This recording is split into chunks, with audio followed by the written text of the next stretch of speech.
Hello, Warrior TV. Steve Knapp, the Mindset Warrior, finally back live for this year.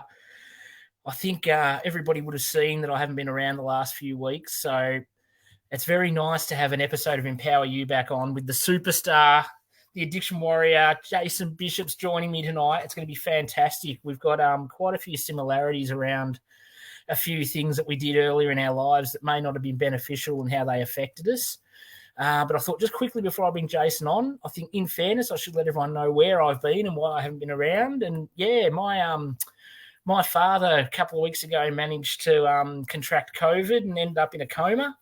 So he was in hospital in a coma for a while. He's still there now, but I am back because I have the good news that the prognosis is looking good and he will be home this week. So there should be no more reasons for the Mindset Warrior to not be around. So I'm going to play the quick video, guys, and I'll be back with Jason in a minute. We'll see you soon.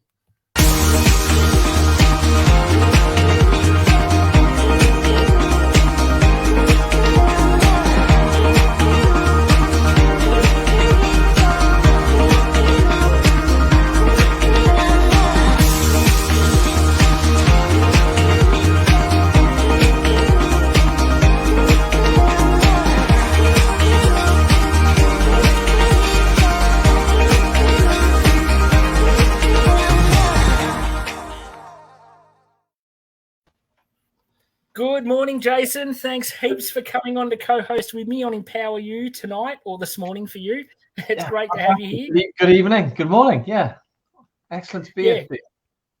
Good afternoon to anyone else in other parts of the world. Wherever you are, we're happy to have you. So, yeah, what the main thing I think would be great for us to have a talk about tonight is I know I think we've both been fairly open with how we had a relationship with alcohol. And I saw that, was it about 15 that you kicked off? Yeah, it would have been 15. Exactly the same. Yeah, I think it's that. Well, for us at that age, it was that age. Yeah, it was just about when you knew people that were old enough to buy it for you, or you could get it, and we were all just finding a beach and drinking, and you just roll into it, don't you? You start, and it's all pretty innocent. Yeah. But I mean, and everyone's having a good time and a good laugh.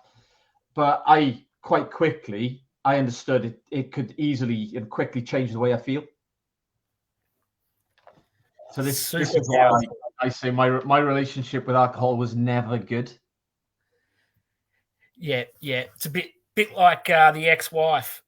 It seemed good while it was going on, but in the end, it was always going to go pear-shaped. Because I was very similar.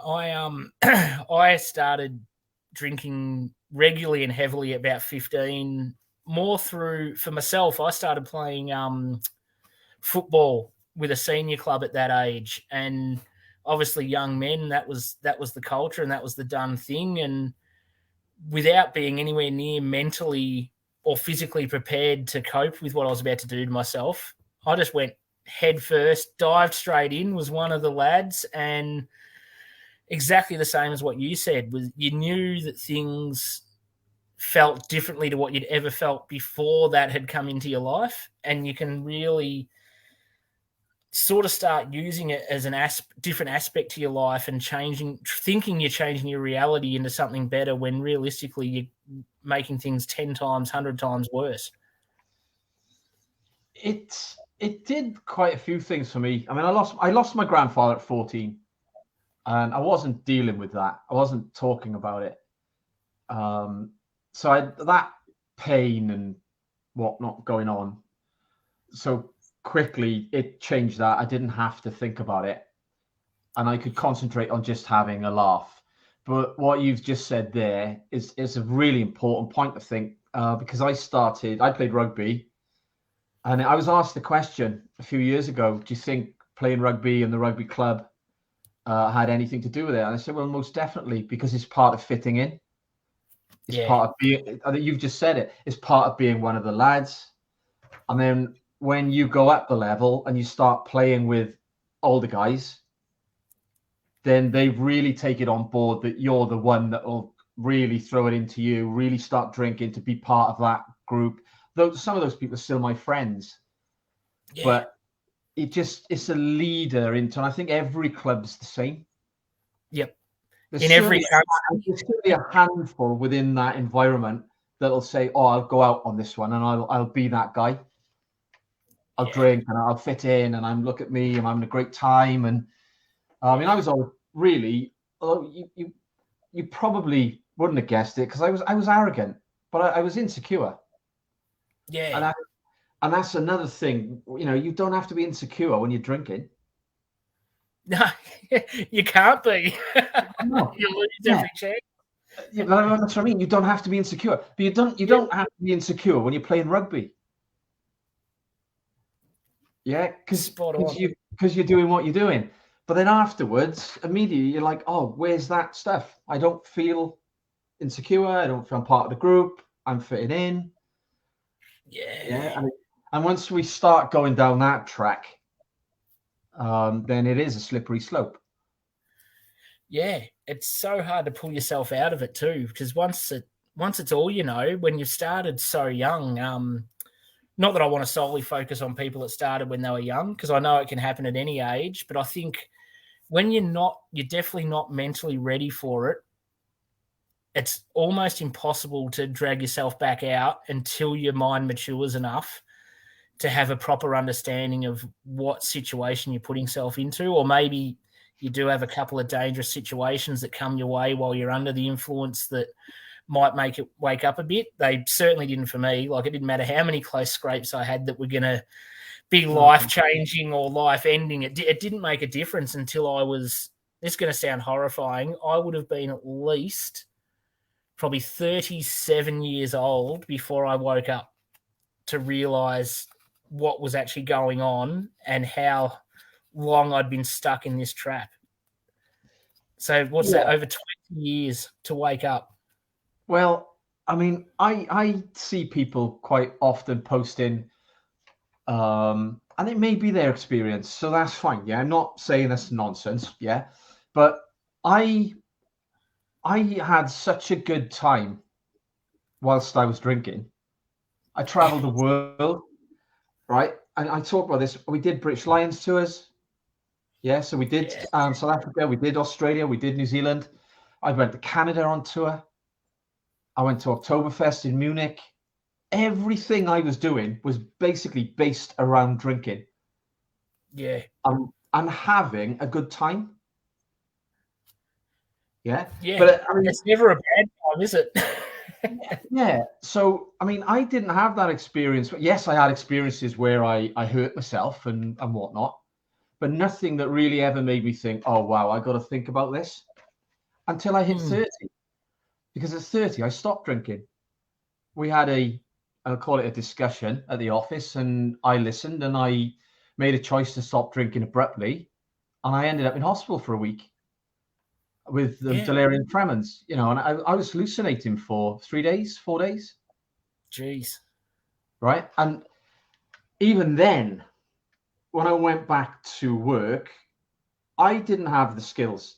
I just hadn't developed the skills from the age, just through my teens and my early 20s, and to deal with. I didn't know how to deal with life. I really didn't, without alcohol. So things got a bit usual. We'll call it usual. Yeah, the same things started to happen. The same things were being said, and I just ran straight back to what I knew: how to get away from the pain, how to get rid of the stress, how to deal with the stress. And I started drinking again. And then at 40, by the time I'm not sure what exact age it was when I actually turned yellow, but I spent 10 years in a horrific state where it was just terrible, depressed, hating life, just drinking, turned yellow, and eventually collapsed because I wasn't prepared. I didn't know what to do, and I wasn't prepared to take a step back. I wasn't prepared to really look at what I was doing. I don't know if I'd gone too far. I talk about shutting down. Yeah, so I kind of with the whole stress thing going on, right, and the trauma, and now you know how it kind of works, I got to a point where I was like, this is all I know. Yeah. And then you're in this real rut that the hole is dark and deep, and you've no idea how to get out of it. Yeah. You're losing your muscle mass. You're really unfit. You're looking at other people and what they're doing. If they're playing rugby, and you think, I used to do that. Yeah. And then you're like, oh yeah, well, I was this and I was that, and you're living in another world. You're living in another life where you're comparing yourself to who you used to be. And the more you do that, you drink more and hate yourself more. Yep. Yep. It's the most vicious cycle, isn't it? And you're nowhere near who you believe yourself to be. No, you're a shell of who you should be. Yeah, like, whoever that is. Parts. Yeah. You know, I say it because I can say it. I could talk about myself all day long and say I was simply underperforming at every level of life. Yep. So I was doing things, and if I had customers, I'd do my best to make the customer happy and right. But when it came to a stressful situation, I'd be letting myself and them down. Yeah. And then if there was a discussion to be had, I couldn't really defend myself and say, well, no, actually, that wasn't my job to do that. Yeah, because you think, well, I can't defend myself, can I? Yeah. Because now I've lost my argument. Yeah. And this is what happened at the office, because unfortunately, whatever is happening with us, once we get into that state of drinking to any level like that, the first thing that's going to happen is somebody's going to say, Bobby, you're drinking too much. You've lost your argument. Yeah. And there's a lot more to it. And obviously we wouldn't be here if we're making excuses. But it's very simple for somebody else then to use that as a tool against you. Yeah, you become easily manipulated. You do, and then you go back a step again. Yeah. And what do you do then? What always worked before? You know, I mean, I've openly said, I mean, how could I possibly ever judge anybody that has an addiction, right? But when I look at it now, I just think, how did that happen? How did I become that guy? Yeah. Because that person complaining about life with his friends over a drink, all patting each other on the back, saying, yeah, it's worse than that, isn't it? Is really not who I am. And I said it to one of the guys I used to drink with. I said, but unfortunately, it's exactly who I was. Yeah. I can't get away from that. Is exactly the person I become. Whilst you're still putting on a front as much as, because I didn't have a lot to say. I really didn't have a lot to say. I wasn't well, really unwell. Yeah. But you're still trying to, oh yeah, but I can deal with it. Yeah. And physically and mentally, you have fallen apart because it's been going on so long. Yeah. And it doesn't matter who you are, how strong you think you are. You're not eating, you're not sleeping, you're drinking, your lifestyle is horrendous, you're not exercising, you're dehydrated, you can't think properly. My mother said you couldn't make a simple decision in the end. Yeah. Right? What with the stress and the alcohol and everything else and no food, we're not fueling our body, we're not sleeping, we have fallen apart. But we don't like to see it and can't see it. And what we don't really need, I think, is other people sort of openly telling us in an unfriendly way, we'll say it, yeah? Yeah, that condescending talk of... degenerate drunk was one way a friend of mine put it. Nice and supportive and something very beneficial to helping you out of a situation. Yeah, and it's surprising because we were very good friends at one point. And when I heard that, it's like somebody just stabbed you in the back and Yeah. twisted the knife. Yeah. You think, oh wow, like, you know, life just completely fell apart. Yeah. Because we do, I think, and you might agree or disagree. You get to that point where you understand if you don't do something, you're just going to tip over that edge. 100%. Yeah. 100%. I can, that resonates with me so well. And even after that point, I still had a couple of moments where I did continue to try to tip over the edge as well. It was that when you finally hit that really sharp line of knowing, but not quite having the control yet to override the impulse, I suppose. Well, what we talked about yesterday again, there's that fear factor, isn't there? Yeah. Because it wasn't just the alcohol. It was the people I was with. It was the environment I was in. Yep. If I felt like I didn't fit in, I was always in that pub. I was spending equally as much or more money than everyone else. Yeah. It was my stool in my pub. Yeah. Right? So it was my comfort zone. Years before, a girlfriend of mine said, "What is it about this pub? What is it about this? Why have you got to be in this pub?" And in fact, numerous girlfriends said it. But it's like, of course, I'm not sure if you do understand it because you feel so comfortable in there. It's the only place you want to be. Yeah. And then what you're doing when you're there, you're with the people who you deem as friends. Some are, some probably never were, right? But then you get to your drinking and your bullshit and you're laughing and you're joking. And in the background, your life, although you're trying to hold it together, is falling apart. And then you get to a point where you just say, "Oh wow, how? When did it get me? When?" I understand the argument. You were never in control of alcohol, and people say it's genetic. And I said, my mum and dad drink a glass of wine and maybe 2 pints. Yeah. Their relationship to alcohol, right, and they don't do that very often, right?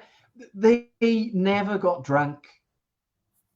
Yeah. My mother drove the car, right? It's all very sensible and nice, yeah? Yeah. But at some point, I said, I don't know. I don't think I ever was in control of it, right? And I'd agree with that, from my personal experience. But when did it really get me? And I think it's when it was the realization that I was stuck in life. I didn't want to walk away from the business. I couldn't deal with what was happening in the business. I couldn't deal with all the broken relationships. I couldn't deal with bills. I couldn't deal with everything coming at me while I still wanted this lifestyle and clothes and cars, and it was all getting out of control. Yep. Yeah. And then beer goes up. So all of a sudden you're not paying your bill because that 50 quid you could have given someone is a night out. Yeah. Yeah. I said this to a gas company. I owed them a ridiculous amount of money. She said, can I ask you why you weren't paying us? I said, it was my money. It wasn't yours. She goes, whatever do you mean? I said, look, I woke up in a hospital bed not so long ago. I said, so everything went very wrong with alcohol in my life. Yeah. I said, if I gave you 50 quid, then that meant I might have to have a night in. Yeah. So it isn't that we see people focusing purely on the alcohol side of things, but it's not. It's everything else. And those stresses then don't make you think, I've got to address this. You think, I'm going for a drink. Yeah. I can't cope with this. I can't cope. I go for a drink. And then in my experience, I started bleeding. I was vomiting blood for years. Yeah. I'd go to the toilet, there'd be blood. I wasn't thinking, I must see a doctor. Right? Because I knew what the doctor was going to tell me. The doctor was going to say, Jesus, how much are you drinking? Yeah. So again, that fear, and I'm thinking, well, I'm not changing anything. How the hell am I going to change this? Yeah. And the decisions I might potentially have had to made about my life. So you think, I'm going to go for a drink. Yeah. And I'm going to go, right? And you think, and now you look at it and you think, oh, wow, now you see how it all went so very wrong. Yeah. Yeah. That's It amazing. isn't simply the fact that you're putting too much of that stuff, which we can't get away from the fact that it is a poison, right? But I kind of think when everyone focuses on that, it's somewhat irrelevant. It's a choice we make. Do we want to drink it? What's it doing to us? What's it doing to our lives? Yeah. It's Yeah. the same as telling a smoker that that's going to kill them. No shit. Exactly I'm a smoker. I know it's going to kill me, but you telling me if you think that has zero chance of making me stop, but more likely to make me light one up and blow smoke in your face. It's the most pointless mute argument to tell someone that's battling something like that it's killing them. Like we don't know. Well, I think the whole thing, I was watching something else. I mean, obviously I watched lots of stuff, different perspectives, what different people have got to say about overcoming addiction and alcohol. It's just interesting anyway. I mean, I've got my own ideas, and it's worked for me, which is what I'm obviously promoting, because when we are drinking to that extreme and we aren't eating, then physically we're not going to be very well. We're not eating, so we need to learn to eat. So there's all very basic things that we can do which aid us in making these choices and moving on in our lives. Yeah. It's so much a big encompassing topic, isn't it? Where you can't focus on the addiction. You've got to focus on the habits and lifestyle around the addiction, I suppose, to have any hope of working your way through it, so that you're making better decisions around things that are more beneficial to your body. And then that is going to reset the mind as well. So, I mean, one of the things that I did say to myself, it'll kill me. Yeah. But instead of it's very different though, isn't it? If somebody else said it's going to kill you, you just go, yes, of course. Okay, move on, give me a drink. Right? Yeah. But when you start saying, if I do that, I'm not going to have another chance, am I? Yeah. And when you can't, it's a bit of a cliche. In fact, my life over the last few years has turned into a cliche, but it's quite funny, right? When you can't walk and you genuinely think, wow, I appreciate walking again. Yeah. And then you say, do you know, if I do that again, if I don't learn to deal with life, then that appreciation, that gratitude of life that I have will be gone, because I'll be dead. Yeah. And when you start telling your own brain, your own mind, you'll die if you do that again, things change. Yeah. But what I kind of knew I had to do was deal with all the things that I'd never dealt with. And I didn't know anything about how the brain works, neuroscience, biology of it all, nothing at all. I just figured that I'd not accepted anything. I didn't understand anything. I didn't understand myself. I wasn't accepting myself. I judged myself and everyone else. I wasn't comfortable with who I was. Yeah. And then you think, well, do you know what? You've really got to make some very basic choices here. And I was talking to a guy. I met him. I've followed him for quite a while. And I met him the other day. I went over and introduced myself, and we were chatting. And he said, "Oh, did you accept it then?" I said, "You know what? I was riding my bike on a mountain, so then I was just crying." So I think all these emotions that I'd been pushing away and down and anywhere but me dealing with them for so many years, I said I was just bawling my eyes out going up the mountain on a bike. I said it felt so good. Yeah. But And I was having these discussions with myself and working it all out and just releasing all this stuff that I'd been trying to bury for so many years. Yeah. And, Because and that works so well, doesn't it? All you're doing is just stripping things back to basics through understanding. yeah, and I think, you know, you'll see this written anywhere. You're your own best therapist, you're your own best coach, right? But I think, I mean, I wasn't in any way in fear of what I might find or dealing with anything. Because if I could have taken my life to that extreme where I wouldn't be told what to do and I wouldn't this and I wouldn't stop and I wouldn't write, then I kind of figured I was quite comfortable in the fact I could go right the other way. Yeah.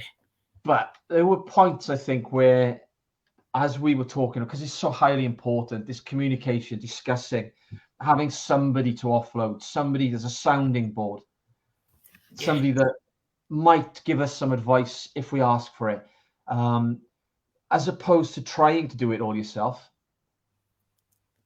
is beneficial. Because I see too many people, as I'm sure you do, I'm back today, and I'm like, oh no, back to day one, back to day one, back to day one. Yeah. Whilst they all focus on alcohol. And you think, you know, what is it? Addiction starts with pain and ends in pain. Yeah. So why are we doing what we're doing? If you ask, if you start to ask yourself those questions very gently, yeah, then you start getting some answers. And then you get more answers, and you have questions. A load of people. Yes, there was willpower involved, but I think the willpower was getting to the top of a mountain on a bike, right? So, this thing of willpowering our way through life. Well, I was trying to do that, and it didn't work. Yeah. Yeah. I have a big struggle with thinking that willpower alone is going to really help anything. Willpower without the understanding of why you're trying to do something, like having a big enough why, just going, well, I just have to decide I'm not doing it. You're just going to be totally miserable and end up broken eventually. Like, some people can pull it off, but not many. Most people that only just go, yep, that's it, I'm not doing something that deep down they really do want to do, without anything else, like you said, without reaching out and talking through it with anyone, just going fully alone and going, no, that's it, I'm just not. It's making life pretty hard. I was reading something, and it was saying that you might reach a point and lying in a hospital bed, just, you know, you've just come out of an ICU, you wake up in a hospital bed, you're in a complete state. You get to see yourself for the first time. Yeah, because all of that bravado and the mask, the armor, call it what you want, has just been stripped away. And you can put it back on if you want, mind. But then I wouldn't be talking to you right now. Yeah. Right. So you've taken a mask off, yeah? So you're looking at yourself and you're thinking, oh, wow, how did this happen? And then you understand, not all of it, but you understand what you've been doing for the last 25 years. Yeah. And then you think, no, then this needs to change. And how powerful is it being in that situation? So I write, I was angry. I was very angry. I was in a hospital bed. I didn't really understand that I'd almost died. I collapsed, right? I was unresponsive for 3 or 4 days. My mother was told by one nurse, I'll see you in 3 days. And then when she saw my mum, she said, I thought I'll never see you again. I didn't think he'd be alive, right? So I don't know anything about that, really. But when you can't go home and you're being fed by your mother and you can't make it to the toilet, put it very politely, right? You can't get out of bed, you can't walk, and you really have a good look at yourself. You can't go anywhere, right? You're stuck in this hospital bed. and you're desperate to go home. You got a lot of time to think about who you are. And I come out of hospital, and I was like really, really angry at who would put me there. Yeah, which isn't how it happened, is it? Right. But at least what I did was I took all that energy that I'd been, because for us to be drinking like we are, not sleeping, not eating, to be stressed and anxious, depressed, takes massive amounts of energy. Yeah. Massive amounts of energy. Much more than just being happy and cruising along. But we're not, we don't understand that, do we? Because we can feel we're in such a dark place. I'm not sure we're in a place where we want to hear it. Mm. But if you've been pouring that much energy into being that way, you have an abundance of energy to say, well, I'm going to use it in a positive way. Yeah. So now I am going to go out and walk, although it hurts. And then I am going to go to the gym with very little muscle mass. And all of a sudden you're thinking, well, do you know what? I can't care what these people think. And then you think, well, they're not. And then when you look around, you think, well, they're not looking at me anyway. That's a good realization. They're not. Yeah. They're not. They're not It's all interested. about me. They're not interested in me, right? Because this whole thing that everyone's interested in us, no, they're not at all. Right. So then you go to the gym, and then my friend introduces me to cycling, and then I put Lycra on, and I'm making these little tiny choices about doing things, but it turns out they were all massive choices. Yeah. Because as I'm doing these things, I'm stripping away these things. Well, I don't care. You can't hide anything in Lycra. Yeah. If those people in the gym did have something to say, so what? Yeah. Yeah. And all of a sudden you think, well, actually, you're making choices now based on who you are, not who you think you are. And it's such a massive shift in the way that I was thinking about life.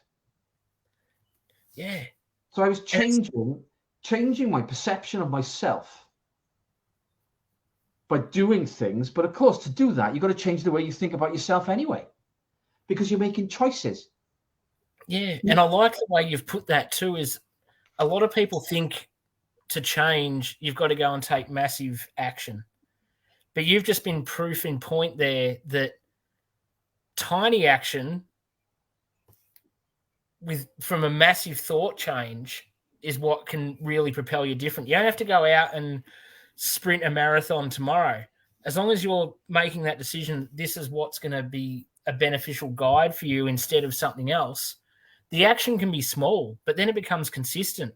And the small, consistent action over time becomes like the tsunami, doesn't it? Well, and there's the issue, right? So that then turned from going to the gym and making these really quite healthy choices, making sure I was getting enough protein into me, and discussing carbohydrate intake and hydration, getting a personal trainer to help me over. It was only a 3-month period, but we worked together and learning off him, gaining knowledge about the exercise we were doing, what was beneficial for right. And I said to him, I played rugby.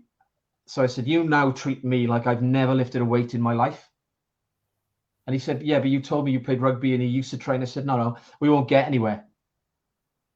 I said, if I believe I know how to do this, then I shouldn't have employed you. I said, so you now treat me like I've never been in a gym in my life, type of thing. Yeah. So I am prepared to just listen to you tell me what to do, and I'll do it. Yeah. And then you make massive leaps, yeah? Yeah. Because I listened to him, and I went to the gym when I didn't see him, and I was eating like we suggested and like we agreed, yeah? And then my friend that was coming to the gym, and he said, these people are looking at you, your body's changing shape. He said, they're talking about you over there. He said, that your body is changing shape, mate. He said, and theirs aren't. I said, no, but I'm properly now, I'm fully engaged in building a foundation, if you like, of a healthy life. Yeah, brilliant. Because I'm looking at our health holistically. And I understand this because I played rugby and I played music. I understood what rugby and music did for me when I was in an emotionally bad place. Yep. And so it was distraction, but it was also the feelings, the chemicals, it was really, oh yeah. And I used to eat properly. So I understood about training and music and these good things, right? So and the benefits of it. So then, of course, I started riding the bike, and that was all nice and gentle. And then I bought a road bike, and I couldn't wait to do my first 100 miles. Then it was 200 miles. Then it was 300 miles. Then it was 300 to 400 miles a week.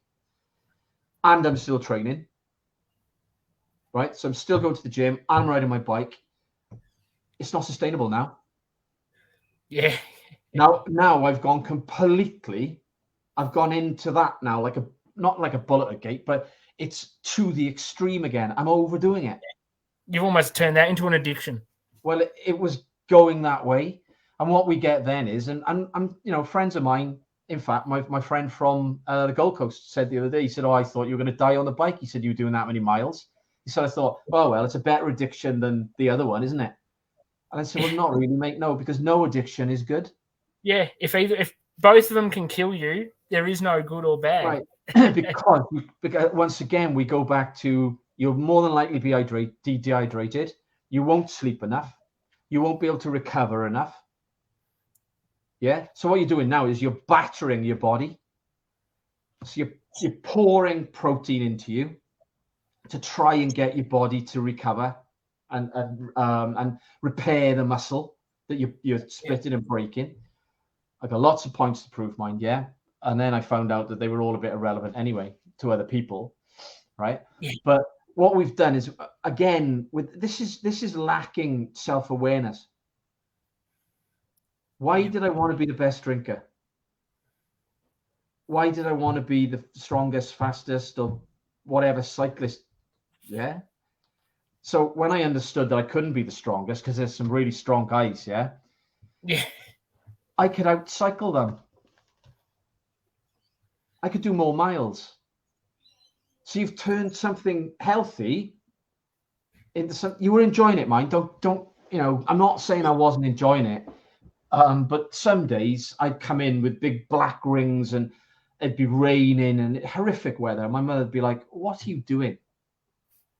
And I'd be like, "No, I've got to ride the bike. I've got to." Right? It just became an obsession, an addiction, in many ways. Clothes, yeah. When I come out of hospital, I'm spending thousands of pounds on clothes, and you're not thinking about it.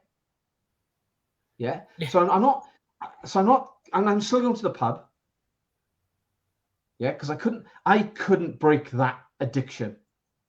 But that's a personal choice, and I've said it. My friends who were sitting by my hospital bed, thankfully said, "We will not drink with you. We won't stand here, sit here. We won't be in the pub if you pick up a drink." Yeah. So I'm quite fortunate there, right? But I couldn't give up on not going to that pub. So I had to ease myself out of that one. And then I had to raise my understanding of myself, my self-awareness. What was driving me to do all these things that I've been doing? Yeah. Why did I have to be that guy? And it really comes down to one thing. I'm not enough. Huge realization. Right? Which is, it's a phrase, and it's a kind of phrase, right? I'm not enough. Yeah. It's when everything's coming from your ego rather than your heart. Yeah. And then once you start unraveling that, so people say about willpower and that, how long's it been now? How long's it been? It's irrelevant to me. Yeah. And when I make comments saying alcohol will become irrelevant, and people are asking questions like, "Oh, am I going to feel like this in 3 years or 4 years?" Not if you don't want to. Yeah. Not if you keep focusing on what you can't do. Yeah. People ask when, they know dates, they know what month, what day, and I'm like, I'm sorry, I can't tell you that. I said it was after my 40th birthday, 2014. But I can tell you when I did my first 100-mile bike ride. Yeah. Which is kind of irrelevant now, right? But it isn't. It has relevance because that is all I focused on. Yeah. Yeah. And it's much better to focus on an achievement that was driving you in a direction you want than looking back on a date of leaving something that you don't want to be part of your life behind. That was just the day that ended. It doesn't have to be a day of remembrance every day afterwards, does it? Because it's just taking you back to that space every time you think about it. So I talk about, neural networks, because we have a neural network for everything we do, our behaviors, where we go, what we do, right, et cetera, et cetera. So when people are continually focusing on alcohol or their addiction, you're just reinforcing all that wiring which is associated with those things. Yep. Yeah. So your relationship to those things, you're still thinking about it. Yeah. Yeah. Well, I found myself in this very predicament 2 weeks ago. So with all the work I've done on myself and over the years and going months and months without drinking, all that sort of stuff, I got to just before the middle of January and just felt this compounding weight of everything coming in on top of me. Like I would have 25 years ago when things were going pear-shaped with my father in a coma. I was in the process of quitting my job, and it was like you said earlier, it just felt like every single thing around me was stress. And as if I'd just turned back the clock, my brain just went, need a drink, need a drink, need a drink.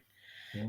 And I succumbed to it for not every night or anything, nothing like the halcyon days of being a king drinker at the pub or anything, but enough that it was a concern. And a couple of nights that were big enough to be a real concern of like, come on, man, you've done all this work for so long, you know what's going on. So yeah, it's a blessing. I'm thankful that, not thankful like how I've proven I can slip back into that if things are bad enough, but I'm thankful that I've done enough work that I can pull back out of it pretty rapidly without things, and did a lot of work in the past week. And it's funny how different you feel. It's the same as when you stop drinking in the first place. After that first week or two, how you look back and go, oh shit, this is what it feels like to be a non-drinker.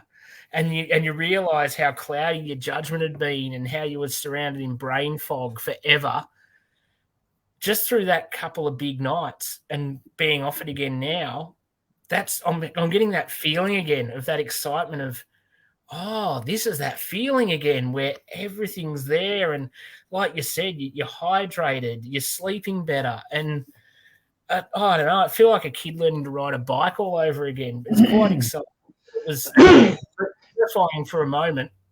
But where we're using a substance or an activity to numb and distract, it does feel like you're living life again. It feels more like I've always had friends. I'm not saying that. And I've spoken to people about this recently, actually. I never quite felt like I fitted in. We moved when I was younger. So it's another story, right? But we moved when I was younger, and I always had this thing that I didn't feel like I really, truly fitted in. Yeah. What was I saying again? Gone off on one.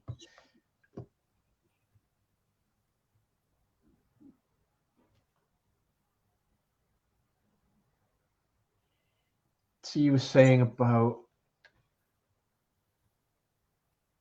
where were we? So you said about go right. You were drinking and then you stopped, and then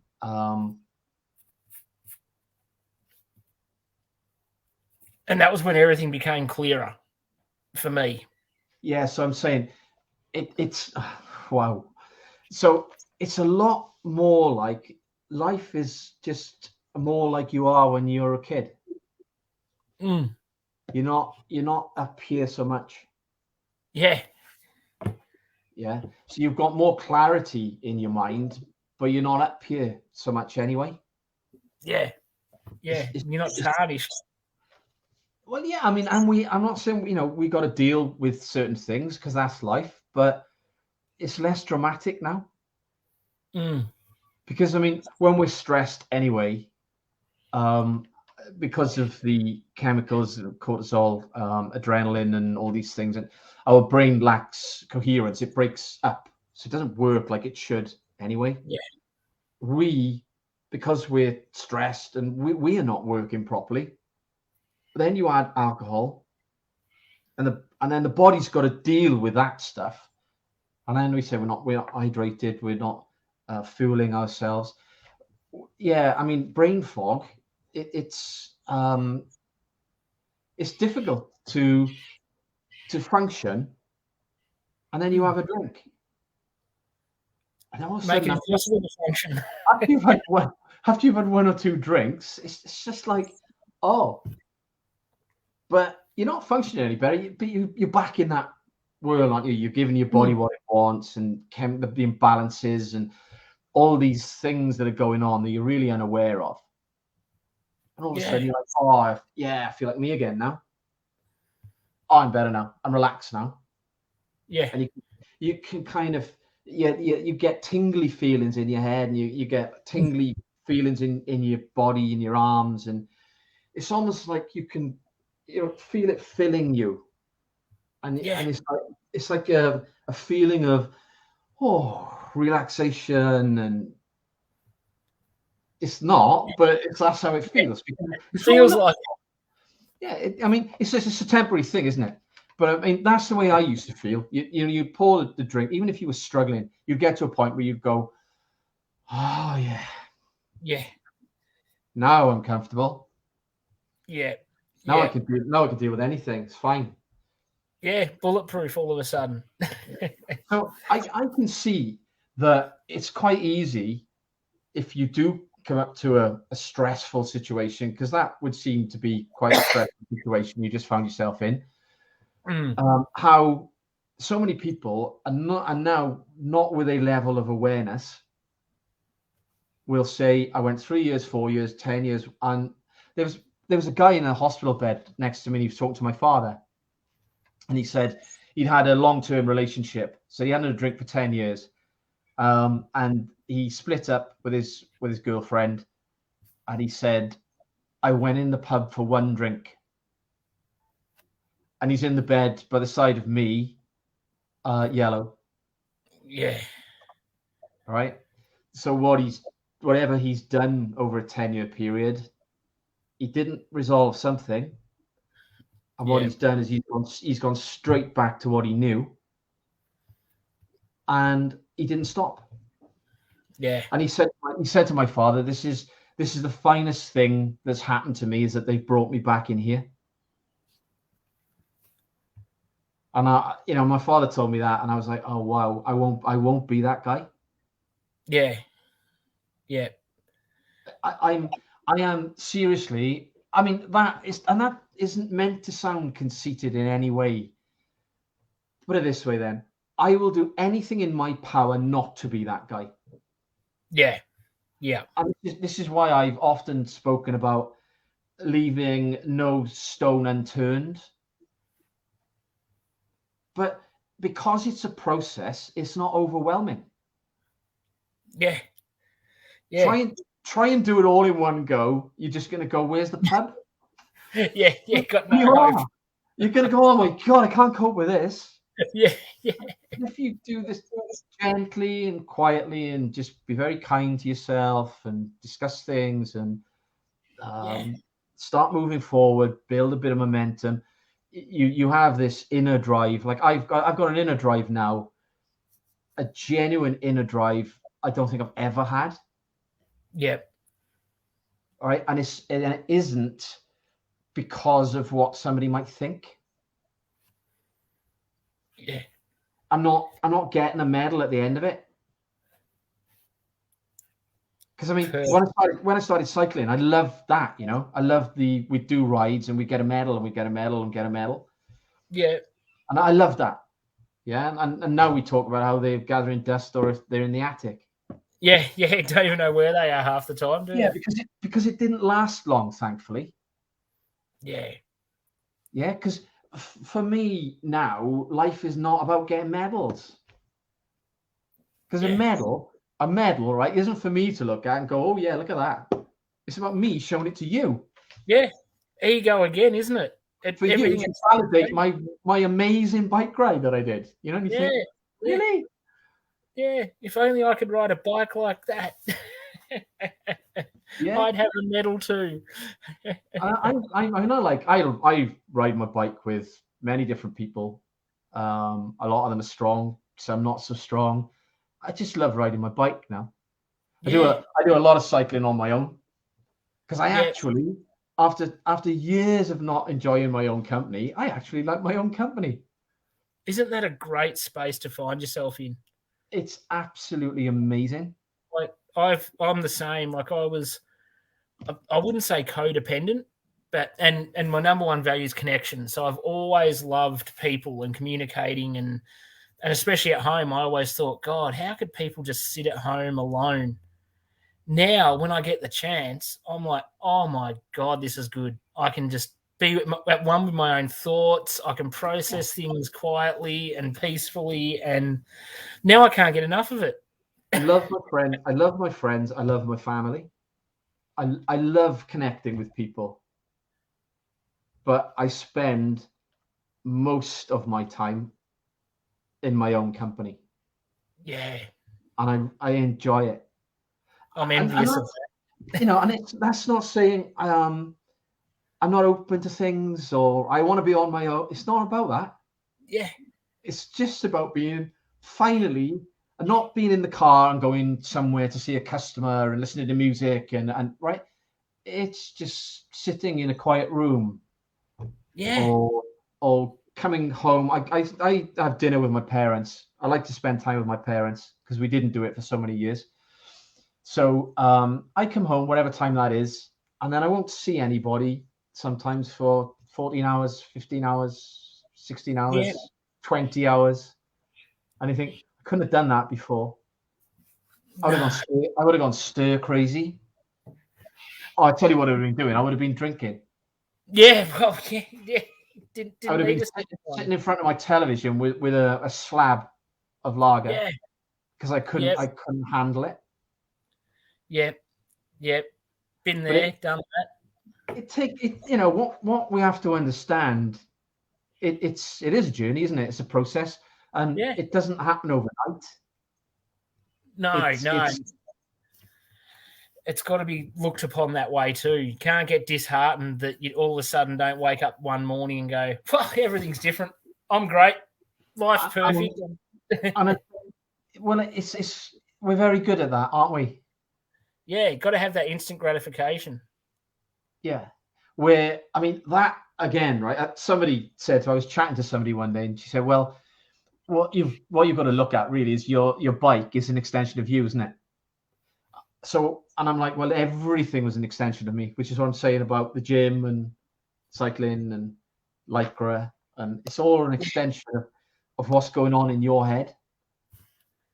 Yeah, Because if you want to be a cyclist, you can't ride with somebody all the time. You can't if you want to sit in a room and listen to vinyl, because I bought vinyl and I love my vinyl again. Yeah.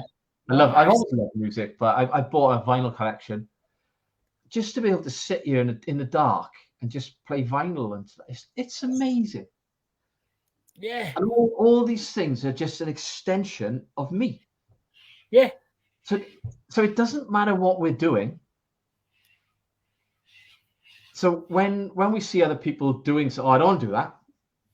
Oh, I don't want to do that. Yeah. I mean, the thought of me meditating a few years ago was like, oh no, I won't be doing that. yeah. I Oh was exactly. no. That's not for Yeah, me. Right. And I suggested people meditate. And they're like, oh no, I can't do that. Oh, it drives me wild. And I'm like, you do understand why we meditate, don't you? It's because it drives you wild. yeah, Or what one of the reasons anyway. So once you stop being driven wild, you've moved on massively. yeah. You start to find it, finding the answers. And when we talk about being open and more accepting, one thing we have to really look at is how close-minded we are to suggestions, right? But if we are to overcome any addiction, as long as it's coming from the heart, as long as somebody's not telling you from a place where they are telling you, we've got to accept some advice off people, and I'll try that. Yeah. And not dismiss it without giving it any thought. Yeah. It's just picking. I found that was massive. Yeah, it's knowing what people are coming from that place of the heart and aren't just being judgmental. They're actually doing it solely out of care for you and love for you and wanting you to be around. I didn't live from my heart for many, many, many years. Yeah. And I look back now. I mean, I was clearly in survival for a very, very long time. Yep. There wasn't. I was manipulative, as we all are. We can be. Yes. So I didn't like being manipulated. So I'm no longer the guy that says they were manipulating me, and you think, well, no, you're manipulative as well. I didn't do. Some things kind of came from here, but most of it was no. But I mean, I think a lot of my behaviors, and I think a lot of our behaviors, when we are in, I'm not being critical, when we're in that place, it's about us. Yeah. It's not about anyone else. And we are selfish. And it doesn't happen. When we're stressed and we're drinking, we're selfish. It's natural for us to be selfish. It's how we work. 100%. But we refuse to see it. We can't see it. We don't want to see it. We certainly don't want to be told it. No, it never goes down well. No, it doesn't. Because being lectured, particularly when you're being lectured by somebody that's got a pint glass in their hand. Yeah. Right? I mean, I always find that's really quite amusing. That is somebody that's got, oh, you're drinking too much, you are, mind. Yeah. And you're thinking, you're going to laugh or what? Yeah. Really? Yeah. Stop drinking. You and then tell me to stop drinking. Yeah. Because we enjoy it, don't we? We love, and we talk about this a lot. We always have somebody saying, "Oh, they're drinking more." Yeah. Oh, they're drinking more. They're drinking more. Yeah. And another thing I had to accept was, with responsibility, you've got to start turning it back on. What were you doing? Yeah, there's only one person that has to be responsible for us. Who else? It's not. Some of these things. I mean, a friend of mine, we were drinking. Him and I would drink for 6, 7, 8 hours, 10 hours, 12 hours, whatever it would be. And he drinks now in an afternoon what we would drink in an hour. Right? Yeah.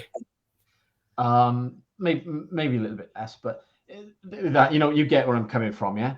Yeah. And we have these really great conversations now because he's not drinking quite so much. And we talk about our drinking together, and how it lacked responsibility. We weren't taking anything, and then he says some of this stuff is really hard to take, isn't it? Yeah. When you accept that it was made up, right? Yeah. And then he will talk about his upbringing. And then we talk about parents and who our fathers are and were, and and we laugh, right? But when you pull it all to pieces, you think, yes, it's all, not quite all, but it's made up, isn't it? Yeah, and it's all just a story. It's a scary thing when you come into this sober world to have to face these things sometimes. Yeah. Particularly on your own. That's the challenge. I think it's doing these things, the tough things on your own. As much as we said it's great to enjoy your own company, Not when you're fighting dragons and demons in your mind. It's great to have a sounding board and someone to at least let these feelings out, write them down, have someone to talk to about it. It alleviates one element of pain. Yes, and I think what I did, as I said, again, bullet a gate. I'll just spend hours on my own on a bike, whether I like it or not. Yeah. Right. And it wasn't forced, but it was forced. Yeah. Yeah. And because I had all these issues about being better, which basically means I wasn't enough, I went out there and I did it, and people are like, "Oh wow, how have you done this?" You think, well, it was another battle, wasn't it? Yeah. It was another war that I took on. And it doesn't have to be that. Yeah, you don't have to always be fighting. No. And now, I mean, for quite a few years, life is not a fight anymore. Yeah. Life is about communication. It's about collaboration. It's about connection. It's about speaking my truth. You got all these phrases, haven't you? But whatever I say comes from my heart. Yeah. It's meant with the best intention. I don't want to trigger anybody. I'm not trying to upset anybody. I share my experience, not because I'm saying, look at me. We don't do that. I don't think any of us are doing that, really. Right? No. It's to share the experience so others may gain information and knowledge from it, so they might have a better life. Yeah, that's what it's all about.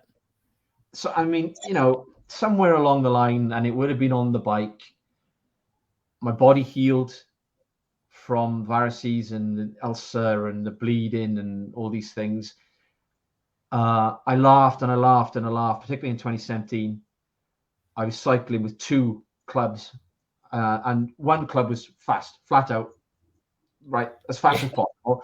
And the other club was just laughing and joking and coffee and just brilliant, right?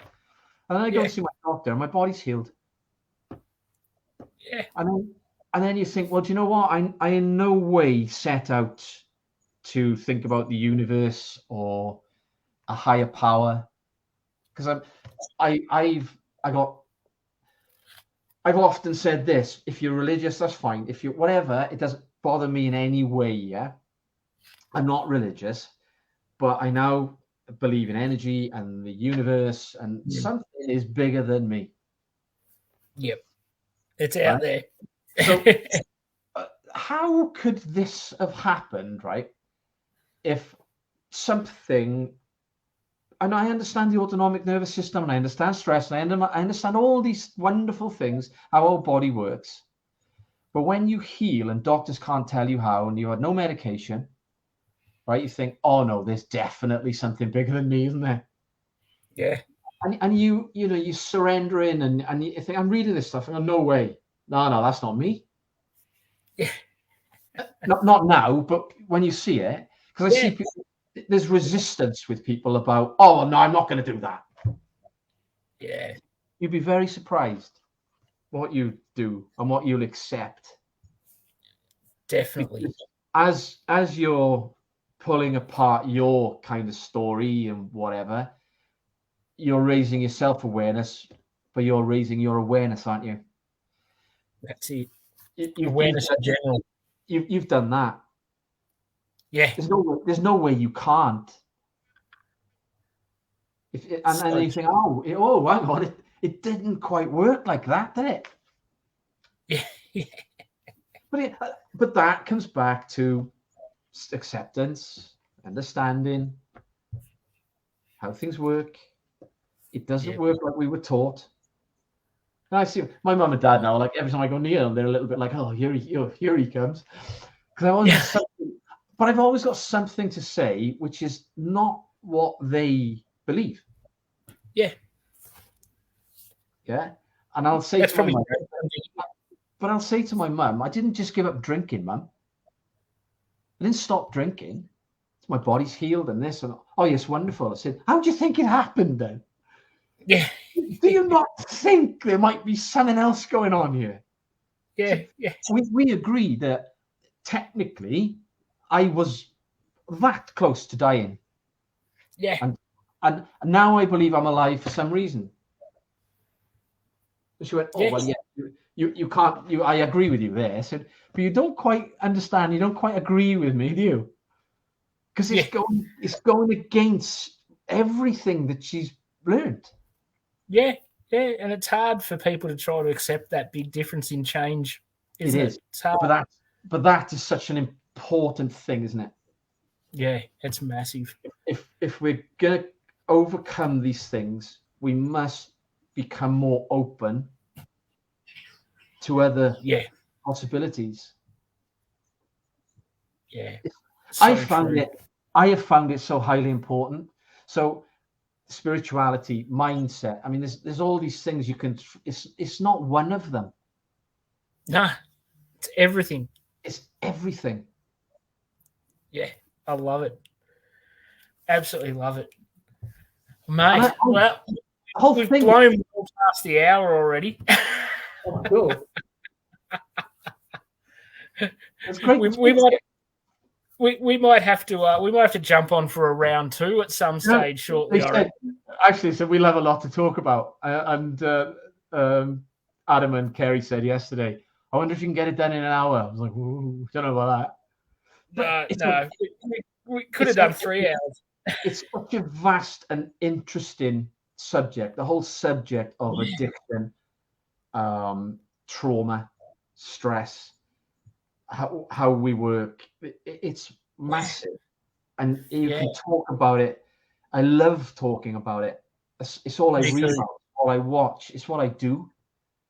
Yeah, that's brilliant, mate. You know, I don't think. I mean, I love computers and I love what my customers were doing. I didn't like work. This has got me on another level. I don't think I've ever been as interested in anything as growth and the whole way that we work and life works, and it's never ending. Yeah, that's awesome, mate. Awesome. You can't stop learning. Like there's always something you can learn. Yeah, it's infinite. We're never going to know everything, even about just the one topic we care about the most. We're never going to know it all. No. What do they say? The man that says he knows everything knows nothing. Yeah, he's a fool. He's a fool. Yeah. And I must apologise. Like normally I'm all over comments, but tonight I've just been engrossed in, wanting to hear your story and what you got to say. So thanks so much for Adam and Kerry and Melissa and Caroline all being involved in the comments. You're awesome. And we should also, not forget that coming up at 8 p.m. UK time, we've got Dale Walsh back with the latest episode of Straight, Sane and Sober. And then I'll be rolling back on for Power Hour of Mindfulness tomorrow night with a little twist. And I'll be joined by the amazing warrior queen, Kerry Duval. And I think that's all the housekeeping I've got to worry about for now. But Jason, thanks so much, mate. You have been enjoyed that, Steve. That was great to talk to you. We've got to go again. We've definitely got to go again. I will look forward to it. Yeah, no, I think we've just scratched the surface on what we can keep talking about along this topic, and maybe branching off a little bit into other things. It's been an absolute pleasure. Yeah, it's been great. I've really enjoyed it. Awesome. Awesome, mate. Well, thanks for watching, everyone. Everyone that watches the replay, we really appreciate it. I'll play the sign-off video, and we will see you soon. Bye, guys. Bye.